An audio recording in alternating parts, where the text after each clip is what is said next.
All right, so some incredible, great news from BMI. Those of you that are BMI riders got your royalty check last week. I hope you got something. I hope you got a nice check. And if you didn't, hang in there. You'll get it eventually. Okay, we all had to go through that beginning process where royalty day comes and you don't get something.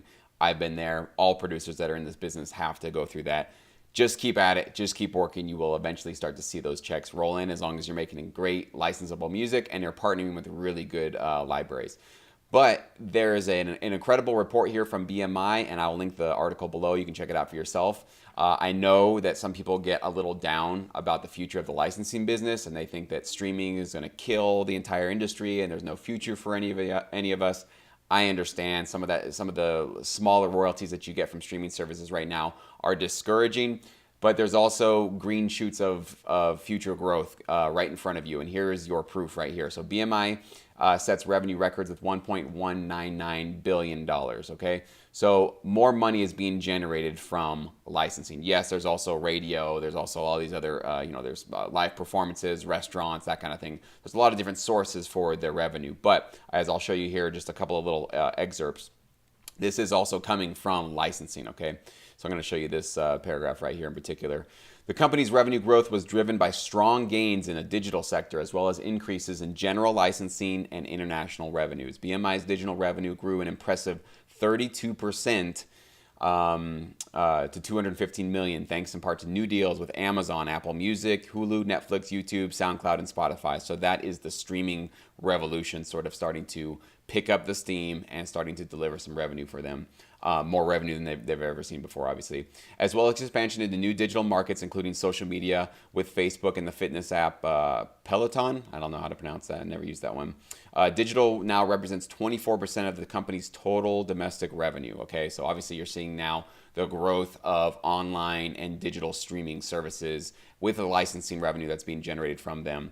Overall. So that's a really good sign that it's not just coming from, obviously, I don't know if they talk about what's going on with their radio revenue. I can't remember if they actually talked about that or not, but that's certainly not what I'm that interested in. I'm really more interested in the licensing because that's my full-time income here. And for those of you that are getting started in this business, this is going to be great news for you to know that I know there's a lot of naysayers and negative Nancy's out there and wet blankets that want to just tell you that the good old days are over and you shouldn't even get started. There's proof in front of you that revenue is growing, okay? If you don't know whether or not to get involved in an industry, look at whether or not revenue is increasing or decreasing. If you see things decreasing year after year, maybe you want to second guess getting into that. But if you see growth and you see more money being generated and more opportunities, which actually I want to show you here too, BMI processed nearly 1.7 trillion performances in fiscal year 2018. That's a 23% increase over last year. That means 23% more placements, more songs that were placed in a place that could be generating revenue. So that means that there's actually more opportunities and places for music to earn money, which is what I've been saying on this channel for 2 years now. I've been telling you that the opportunities, the different platforms and areas and networks and streaming services and soon virtual reality, augmented reality, that is all going to start to come into the marketplace and allow for more opportunities for producers like yourself.